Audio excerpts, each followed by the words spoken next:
बुलंद आवाज कुणाचा, ताकद कुणाची. 2 मिनिटं 2 मिनिटं.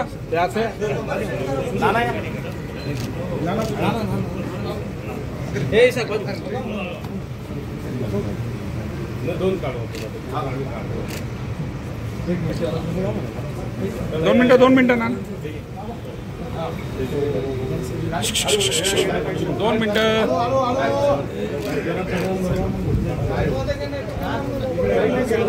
समोर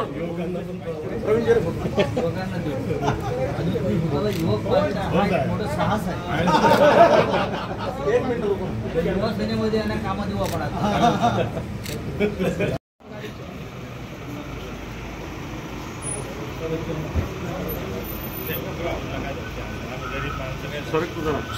हो संकेत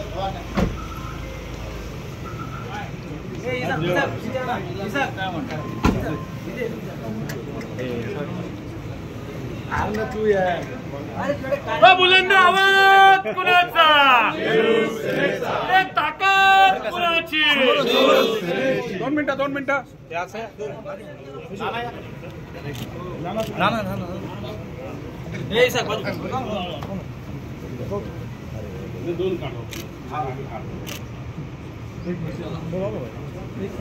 दोन मिनिटं ना. 2 मिनिटं.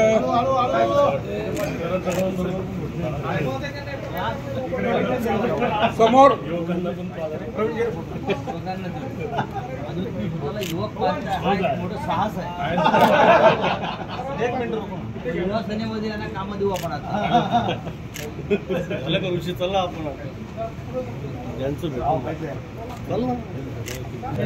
घ्या काही नाही. घेतो पुढे जा ना.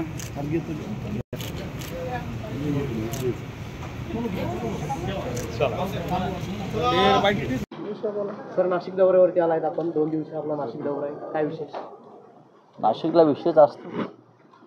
नाशिकला लवकरच शिवसेनेचं शिबिर होत आहे, विभागीय शिबिर. त्या संदर्भात थोडीशी पाहणी करूया. नाशिकमध्ये आता आमचे सुधाकर बडगुजर उपनेते झालेले आहेत पक्षाचे, त्यांच्याशी चर्चा करूया. नवीन जिल्हा प्रमुख आहेत, डी सूर्यवंशी आहेत, महानगर प्रमुख विलासराव शिंदे आहे. सगळ्याशी चर्चा करू. भविष्यात काय करायचं, पण शिबिराची योजना नागपूरला नाशिकला आहे. काल मुख्यमंत्री देवेंद्र फडणवीस नाशिक दौऱ्यावरती होती.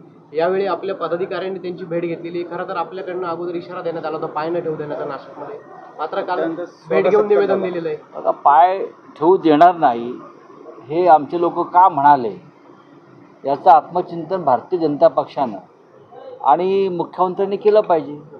नाशिकच्या बाबतीत आपण ज्या घोषणा केल्या होत्या, जी आश्वासनं दिली होती आधी मुख्यमंत्री असताना, ती पूर्ण झाली का, हा लोकांचा संताप आहे. आता फौज फाट्यामध्ये तुम्ही येणार आणि नाशिकला भेट देऊन जाणार.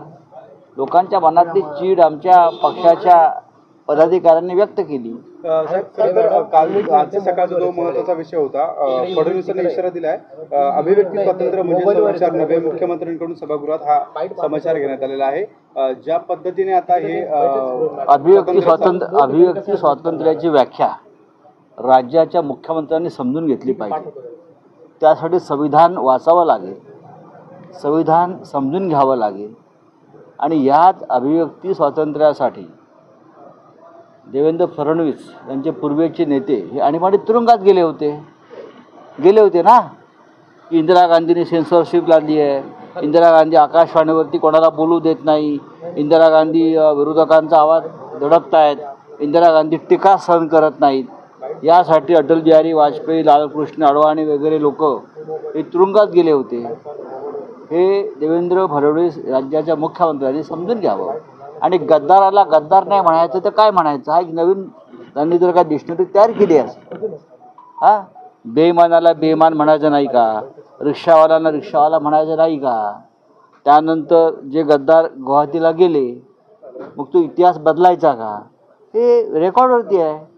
हे जर एखादा कोणी कलाकार त्याच्या माध्यमातून हे मांडत असेल तर याच्यामध्ये तुम्हाला चिंता वाटण्याचं कारण नाही.